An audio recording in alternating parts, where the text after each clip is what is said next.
আজকে আমরা এক্সপ্লেন করতে যাচ্ছি সদ্য মুক্তি পাওয়া সিনেমা লাকি ভাস্কর।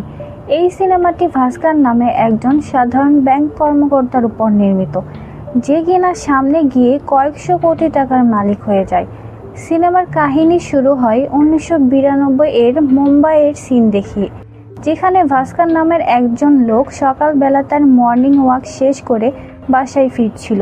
তখনই সিবিআই অফিসার লক্ষ্মণ এবং তার টিম ভাস্করের বাসায় রেড দেয় এবং ভাস্করকে অ্যারেস্ট করে নেয়। সিবিআই এর লোকজন ভাস্করকে মাগাদা নামক একটি ব্যাংকে নিয়ে যায়, যেখানে ভাস্কর চাকরি করত। সিবিআই অফিসার লক্ষ্মণ ভাস্করকে বলে, তোমার ব্যাংকে টাকার অনেক বড় হেরফের হয়েছে, আমরা এই বিষয়ে তদন্ত করতে এসেছি। পরে ভাস্করের স্ত্রী সুমতি ভাস্করকে ফোন করে বলে যে কিছু সিবিআই অফিসার আমাদের বাসায় তল্লাশি করছে।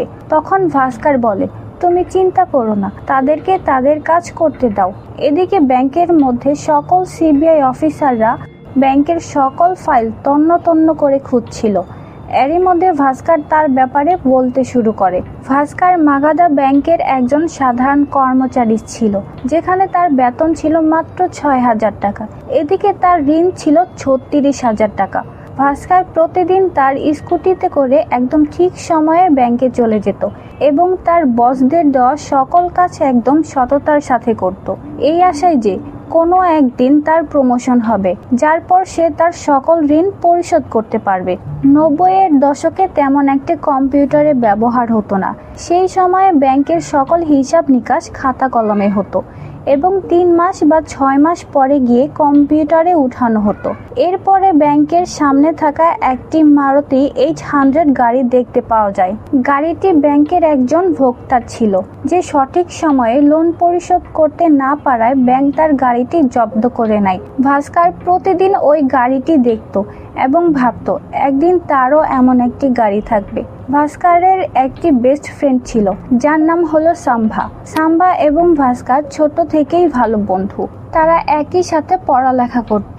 ভাস্কর পড়ালেখায় ভালো থাকায় সে ব্যাংকের একজন এমপ্লয় হয় এবং সাম্ভা কিছুটা গাধা টাইপের স্টুডেন্ট ছিল। সাম্ভাও ওই ব্যাংকেরই একজন পিয়ন ছিল। সাইড ইনকামের জন্য ভাস্কর ব্যাংকে আসা লোকজনের ফর্ম পূরণ করত। একদিন এনথানি নামক একজন লোক 2 লক্ষ টাকা লোনের জন্য ভাস্করের কাছে আসে। ভাস্কর যখন এনথানিকে লোনের সিকিউরিটির ব্যাপারে জিজ্ঞাসা করে, তখন এনথানি বলে তার কাছে বন্ধক রাখার মতো কিছুই নেই। এই কথা শুনে ভাস্কর তাকে লোনের জন্য না করে দেয়। পরবর্তীতে সিন চলে যায় ভাস্করের মহল্লায়, যেখানে মহল্লার প্রায় লোক ভাস্করের কাছে টাকা পাবে, যার কারণে ভাস্কর সবার কাছ থেকে কিছুটা লুকিয়ে লুকিয়ে চলত। ভাস্করের পরিবারের কথা যদি বলি, ভাস্করের বাবা একজন সিএ ছিল। তিনি তার বন্ধুদের সাথে মিলে একটি ব্যবসা দিয়েছিল। সেই ব্যবসায় ভাস্করের বাবার বন্ধুরা টাকার হেরফেরি করে, যার ফলে তিনি ডিপ্রেশনে চলে যায়। এরপর থেকে তিনি কথা বলা বন্ধ করে দেয়। ভাস্করের মা ভাস্কর যখন ছোট ছিল তখনই মারা যায়, যার ফলে তার ছোট ভাই বোনের দায়িত্বও ভাস্করের কাঁধে থাকে। ভাস্করের স্ত্রী সুমতি, যে কিনা তার পরিবারের বিরুদ্ধে গিয়ে ভাস্করের সাথে লাভ ম্যারেজ করেছিল। সুমতি এবং ভাস্করের একটি ছেলে সন্তানও ছিল। সুমতির স্বপ্ন ছিল যেন ভাস্কর ব্যাংক থেকে লোন নেয়, যাতে সুমতি তার আচারের বিজনেস শুরু করতে পারে।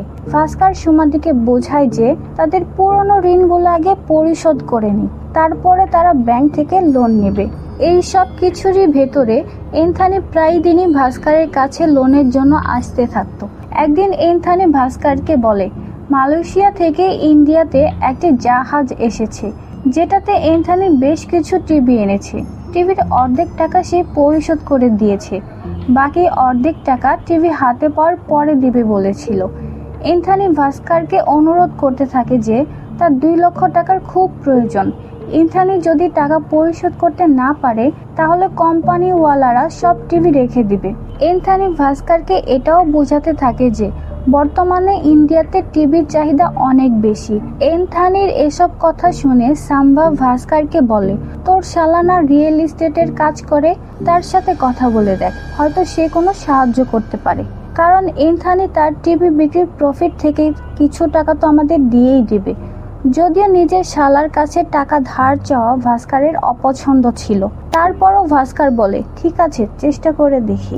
এরপর সিন চলে যায় ভাস্করের মহল্লায়, যেখানে পাটেল নামের একজন লোক এসে পুরো মহল্লার সামনে টাকার জন্য ভাস্করকে অপমান করতে থাকে এবং ভাস্করের স্কুটি নিয়ে চলে যায় আর বলে যে সব ঋণ পরিশোধ করে স্কুটি নিয়ে আসতে। পরের দিন ভাস্কর যে ট্যাক্সিতে করে তার ব্যাংকে যাবে সেই টাকাও তার কাছে ছিল না, তাই সে হেঁটেই ব্যাংকে চলে যায়।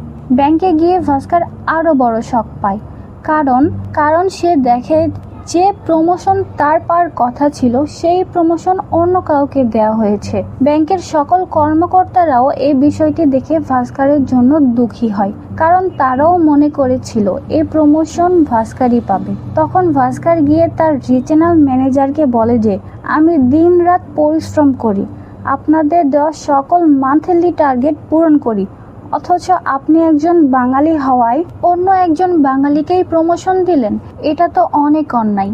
এ কথা শুনে রিজিওনাল ম্যানেজার ভাস্করকে ইচ্ছে মতো কথা শোনায়। তিনি আরও বলেন আমি তাকে তার যোগ্যতার কারণে প্রমোশন দিয়েছি, বাঙালি হওয়ার কারণে না। আর এমনিতেও তুমি তো কাস্টমারদের অ্যাপ্লিকেশন ফর্ম পূরণ করে নিজের পকেট তো ভরছো।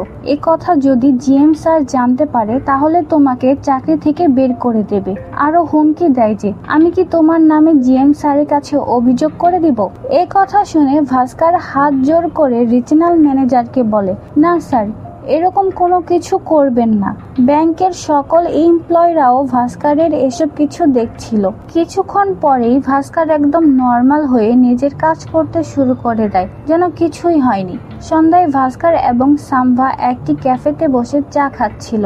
তখন এনথানি টাকার জন্য আবার ভাস্করের কাছে আসে এবং বলে বাকি টাকা দেওয়ার আজকেই শেষ দিন, আমি যদি টাকা না দিতে পারি তাহলে তারা সব টিভি নিলাম করে দেবে এবং আমার অনেক ক্ষতি হয়ে যাবে। এটা শুনে ভাস্কর তার ব্যাগ থেকে 2 লক্ষ টাকা বের করে এনথানির হাতে দেয়। এটা দেখে সাম্ভাও অবাক হয়ে যায় এবং জিজ্ঞাসা করে এটা তুই কিভাবে অ্যারেঞ্জ করলি।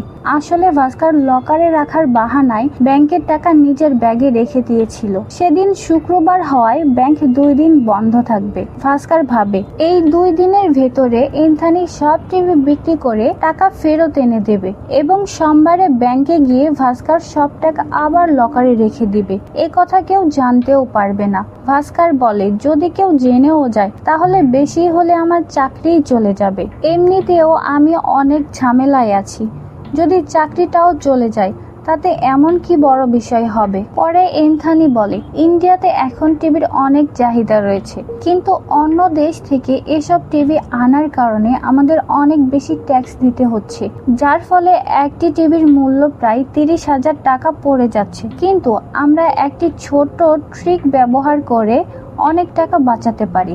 ইন্ডিয়াতে স্পেয়ার পার্টস ইম্পোর্ট করার ক্ষেত্রে কোনো ট্যাক্স দিতে হয় না, তো আমরা স্পেয়ার পার্টস ইম্পোর্ট করার নামে টিভি ইম্পোর্ট করব। এজন্য প্রয়োজন হলে বন্দরের অফিসারদের কিছু ঘুষ দিয়ে দিব, যেন তারা আমাদের কাজে কোনো বাধা না দেয়। এরকম করে আমরা 12,000 টাকার টিভি কিনে 24,000 টাকায় বিক্রি করতে পারবো। শুধু তাই না, মার্কেট রেটের থেকে কম দামে টিভি বিক্রি করায় সবাই আমাদের কাছ থেকে টিভি কিনবে। এনথানির এই আইডিয়াটি সবার পছন্দ হয়। পরের দিন রাতে ভাস্কর এনথানির অপেক্ষা করতে থাকে, কারণ আজ এনথানির টাকা ফেরত দেওয়ার কথা, কিন্তু এনথানি টাকা নিয়ে আসছিল না। কিছুক্ষণ পরই সাম্ভা এবং এনথানি ভাস্করের কাছে আসে, নিজের চেহারাটা কিছুটা হতাশ বানিয়ে। সাম্ভা ভাস্করকে বলে সব শেষ। তখনই এনথানি হাসতে হাসতে ভাস্করকে বলে আরে স্যার, সব টিভি বিক্রি হয়ে গেছে, এই নেন আপনার 2 লক্ষ টাকা এবং আপনার ভাগের টাকা। এই সব কিছু দেখে ভাস্কর অনেক খুশি হয় এবং সে এনথানিকে ধন্যবাদ জানায়, কেননা এনথানি সাকসেস না হলে ভাস্করের চাকরি এবং সম্মান দুটিই চলে যেত। এনথানিও তার উপর ভরসা করার জন্য ভাস্করকে ধন্যবাদ জানায়। পরে সোমবার সকালে ভাস্কর ব্যাংকে গিয়ে টাকা লকারে রেখে দেয়। সেই দিনের পর থেকেই ভাস্কর, এনথানি এবং সাম্ভা 3 জনেই পার্টনার হয়ে যায়। তারপর থেকে ভাস্কর প্রায় ব্যাংক থেকে লুকিয়ে টাকা বের করে এনথানিকে দিত এবং এনথানি টিভি ইম্পোর্ট সাপোর্ট করত এবং প্রফিট 3 জনে ভাগ করে নিত। ঘুষ হিসাবে বন্দরের অফিসারদের প্রায় দিনই ছোটখাটো পার্টি দিত যাতে তারা চুপ থাকে। এরকম করে ধীরে ধীরে ভাস্করের সকল ঋণ পরিশোধ হয়ে যায়। এসব কিছু দেখে সুমতি ভাস্করের উপর সন্দেহ করতে শুরু করে দেয়।